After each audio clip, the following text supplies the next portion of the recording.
Assalamualaikum warahmatullahi wabarakatuh. Madayawag maayo adlaw kaninyong tanan. Magandang araw sa inyong lahat. Nitong nakaraang buwan, naramdaman natin ang bagsik ng bagyong Basyang na sumalanta sa Northern Mindanao. Libo-libo nating kababayan ang nawalan ng tahanan sa loob lamang ng isang gabi. Sinundan nito ang kambal na trahedya ng bagyong Tino at Uwan noong Nobyembre. Saksi tayo sa paglubog ng Visayas sa baha at ang malaawak na pinsala sa Luzon at Bicol. Ang mga kalamidad na ito ay kumitil ng halos 300 buhay at nagpalikas sa mahigit 1 milyong Pilipino.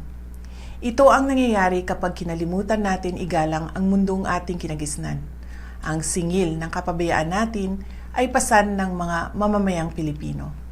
Kapag ang bilyong-bilyong inilaan para sa flood control ay ninanakaw, o sinasayang, hindi lang natin binibigo ang kalikasan. Ipinagkakanulo natin ang ating sariling mamamayan. Ang korupsyon ng ating climate infrastructure ay isang tuwirang banta sa ating national security. Nang inilunsad ng Office of the Vice President ang pagbabago, A Million Trees Campaign, nakita ko ang kayang gawin ng mga Pilipino. Naabot natin ang mithiing 1 milyong puno sa loob lamang ng 3 taon. Nagtanim tayo ng 1 milyong puno upang patibayin ang ating mga bundok at buhayin ang ating mga watershed. Ito ay isang nature-based solution upang maibsan ang baha. Hindi ito proyekto lamang, ito ay usapin ng survival.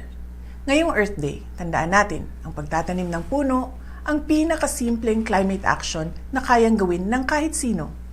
Hindi natin kailangan ng dambuhalang budget.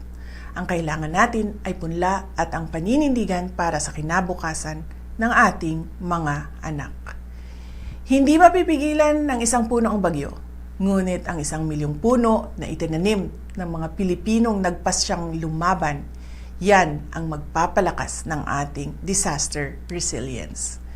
Kailangan ng kalikasan ang ating pakikipagtulungan.